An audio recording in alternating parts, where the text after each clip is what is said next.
Helena is a 20-year-old astronaut who has lived almost her entire life in a spaceship named Orbiter 9. Because of factors like overpopulation, global warming, and a toxic environment, scientists on Earth have sent her on a mission to the supposed habitable planet Celeste. It is believed that it will take her more than 20 years to reach the planet. Initially, an infant Helena was brought to the spaceship by her parents, and they raised her there. However, 3 years back, a malfunction in the system caused the Orbiter 9's oxygen supply to deplete at a rapid rate. Hence, her parents took the tough decision to commit the unthinkable so that their daughter could have enough oxygen to reach the nearest outpost. In this way, Helena has spent the last 3 years alone on the spaceship. Her daily routine consists of watering her veggies, exercising, checking her health status, and reminiscing about her parents. By this time, she has even started having difficulties in breathing, as the oxygen supply is almost up. One day, the alarm in the spaceship starts blaring, and this worries Helena, as it is the first time she has experienced such an event. She immediately heads over to the control room to inspect, and finds out that a shuttle has adjoined her spaceship. It turns out that her distress call has finally been answered. Helena rushes to the entrance, and when the door opens, an engineer named Alex enters. She is equally stunned and happy to see him, as it has been 3 years since her last interaction with someone. Alex introduces himself, and proceeds to examine the oxygen system, but Helena can't take her eyes off of him, possibly because she has never seen a man her age before. A few hours later, as Alex is busy with the repairs, Helena invites him for dinner, to which he agrees. Later, during dinner, Helena keeps asking a lot of questions, but for some reason, Alex is cold. He simply mentions that he has to finish his work and return to his outpost. Alex is a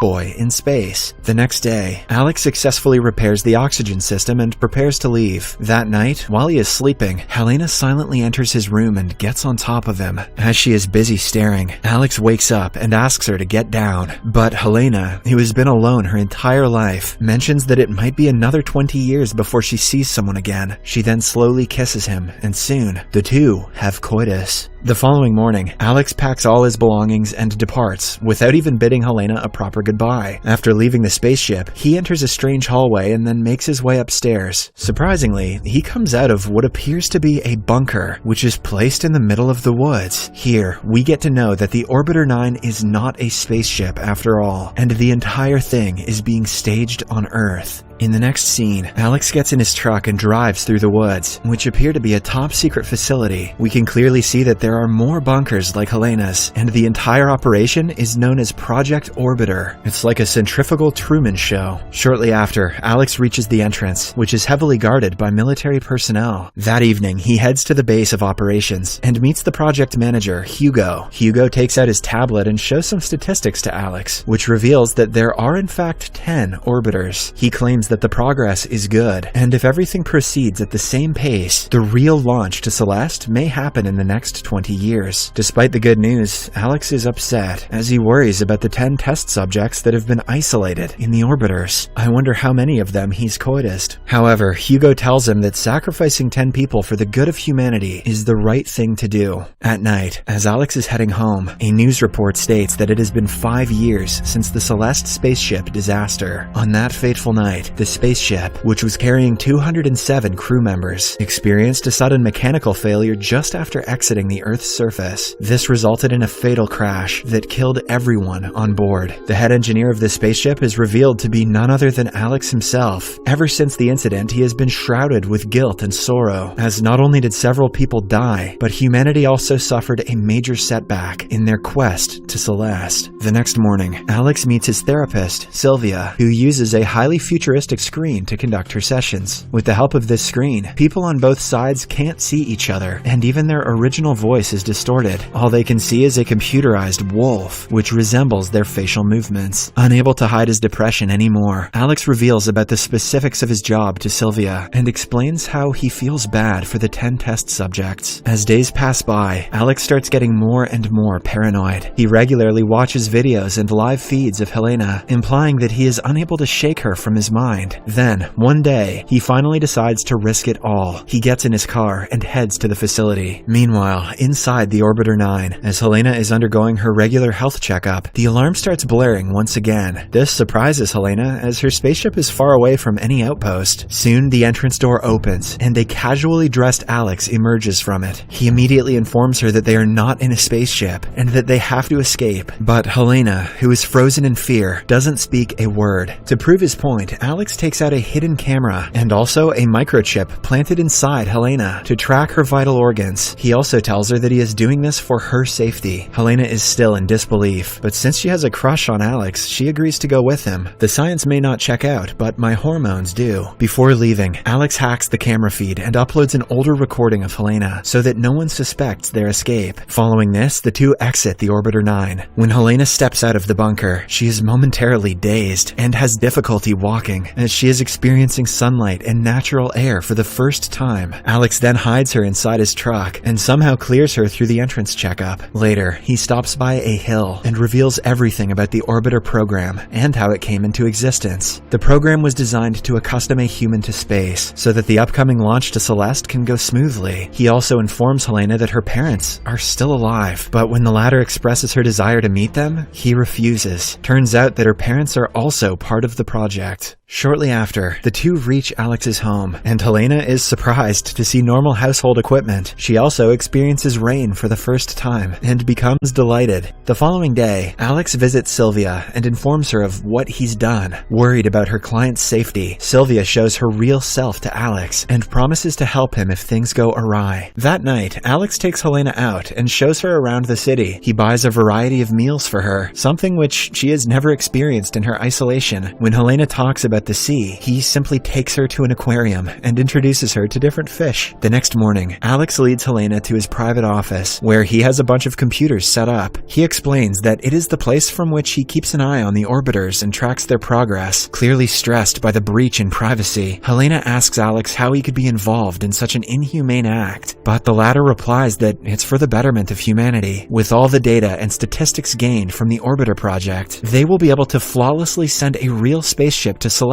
in the coming years. In the next scene, Alex takes Helena to a nightclub and introduces her to his friends. One of them is Dr. Shao, a well-known physician. He asks Helena about her hometown, but before she can reply, Alex makes up an excuse and diverts the topic. He wants to keep Helena's identity a secret at any cost. After a while, the group talks about the implications of the Orbiter program and how it can help humanity in the long run. Alex believes that the progress is good, but Dr. Shao asserts that instead of finding a new planet, people should focus on making Earth a better place. One day, Alex notices some rashes on Helena's back and takes her to his friend, Dr. Shao. After examining Helena on the surface, Shao reveals that her skin is very sensitive, as if she has never been out in the sun. He then sends her for a thorough checkup and interrogates Alex about her true identity. Shao suspects that she has something to do with the Orbiter program, and Alex finally reveals everything. That evening, while Alex is away, Helena enters his room and starts going through his files. In one of these files, she finds out something shocking. It turns out that she is not an offspring after all, but actually a clone.